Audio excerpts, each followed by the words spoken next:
He was a 300-pound cockroach exterminator.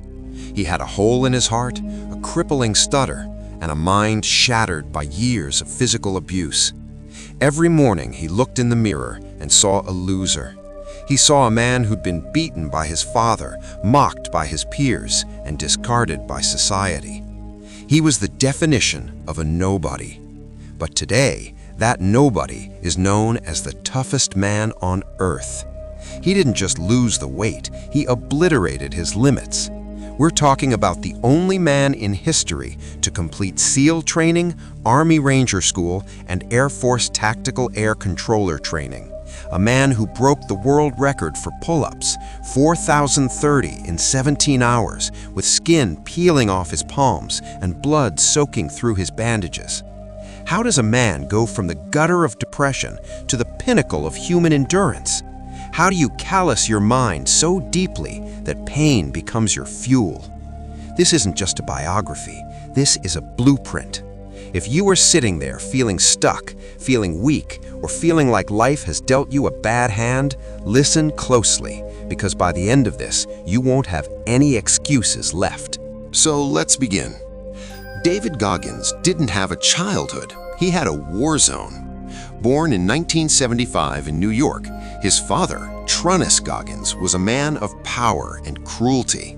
He owned a skating rink called Skateland, but behind the neon lights and music was a dark reality of forced labor and domestic violence.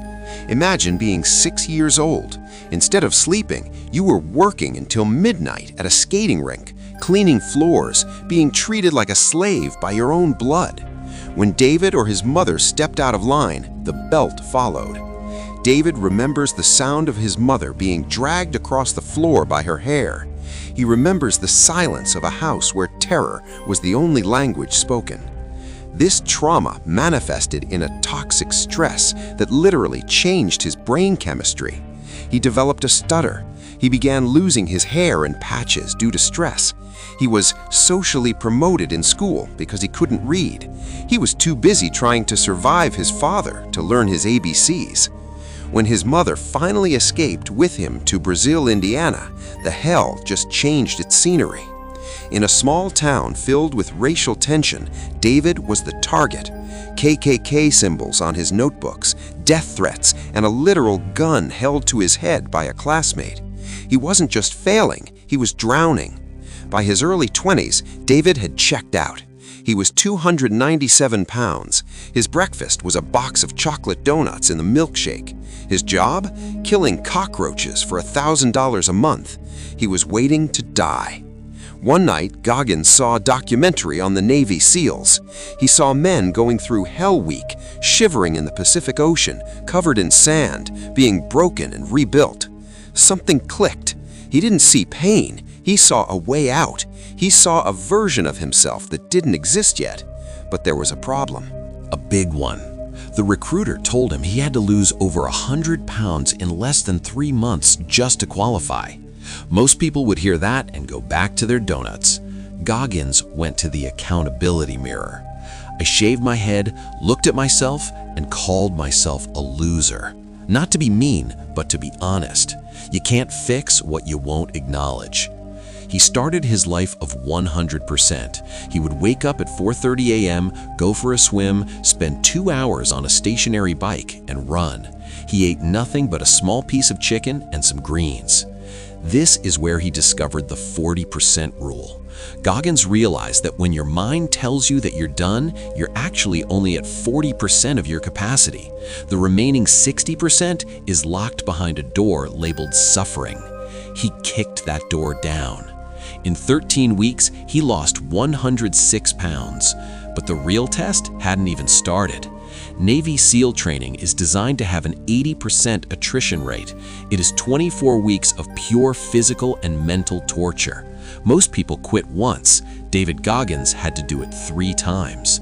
The first time, he developed stress fractures. He was sent home. The second time, he got pneumonia. He was sent home. The third time, he arrived with a broken kneecap and stress fractures in both legs. Most humans would seek medical leave. Goggins put duct tape around his ankles to keep the bones from shifting and kept running. He didn't just want to pass, he wanted to take souls. He would look at the instructors, the men trying to break him, and he would smile. He wanted them to feel his resolve. He wanted them to be tired of trying to break him.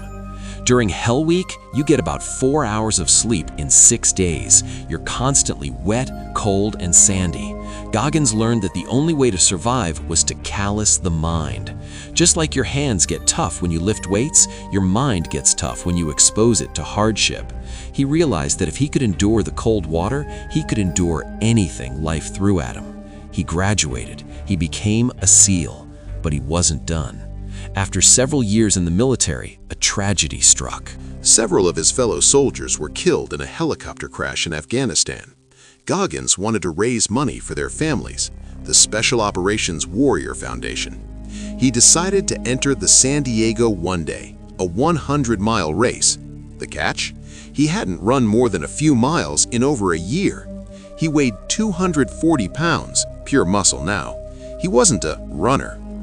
By mile 70, his kidneys were failing. He was urinating blood. His feet were broken. He was sitting on a chair, unable to move. His wife was begging him to stop. Goggins didn't stop. He went into what he calls the cookie jar. The cookie jar is a mental technique where you store all your past victories, every time you overcame a bully, every time you finished a hard workout, every time you survived. When you're at your lowest, you reach into that jar and remind yourself of who the hell you are. He finished those 100 miles. He went on to run over 60 ultramarathons. He once ran 205 miles in 39 hours. He became the man who seeks out pain because he knows that on the other side of pain is the uncommon amongst the uncommon. In 2013, Goggins set his sights on the Guinness World Record for the most pull-ups in 24 hours. The first attempt failed. His skin ripped off his hands. The second attempt failed. A portable pull-up bar collapsed. The third attempt, he did 4,030 pull-ups in 17 hours. While doing this, doctors discovered a congenital heart defect, a hole the size of a poker chip in his heart. He had been performing at an elite level with only about 75% of his oxygen capacity. He didn't use it as an excuse. He used it as proof that the mind is the ultimate commander. The body is just a servant. So how do you apply the Goggins mindset to your own life? You don't have to run 100 miles, but you do have to follow these 3 pillars. 1. The discipline of the unseen hours. Goggins wakes up at 5 a.m. every day to run. Not because he likes it, he hates running. He does it because it's the thing he wants to do the least.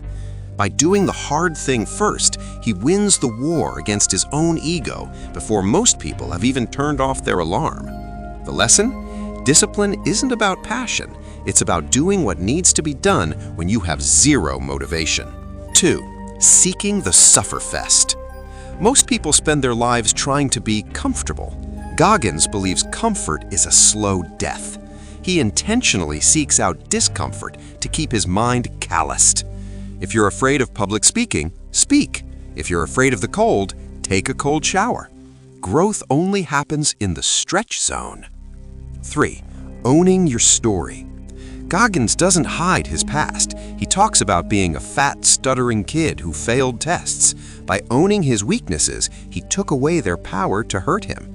The lesson? Stop making excuses for your background or your failures. Use them as the foundation of your comeback. David Goggins is now a retired Navy SEAL, a best-selling author of Can't Hurt Me and Never Finished, and a global icon of discipline. But he doesn't want your praise. He wants you to get off the couch. He says, "I don't stop when I'm tired. I stop when I'm done." Right now, you're at a crossroads. You can finish this video and go back to your comfortable life, the life where you make excuses, the life where you blame your boss, your parents, or your luck. Or you can go to the mirror, look yourself in the eye, and ask, what am I capable of if I stop lying to myself? The path to greatness is paved with pain, sweat, and the absolute refusal to quit. You have a cookie jar inside you waiting to be filled. So, what's your first cookie gonna be? If you're ready to stop being average and start being uncommon, comment "I am ready" below. Don't just watch this, live it. Hit that subscribe button for more deep dives into the minds of the world's most elite performers. Now, get to work.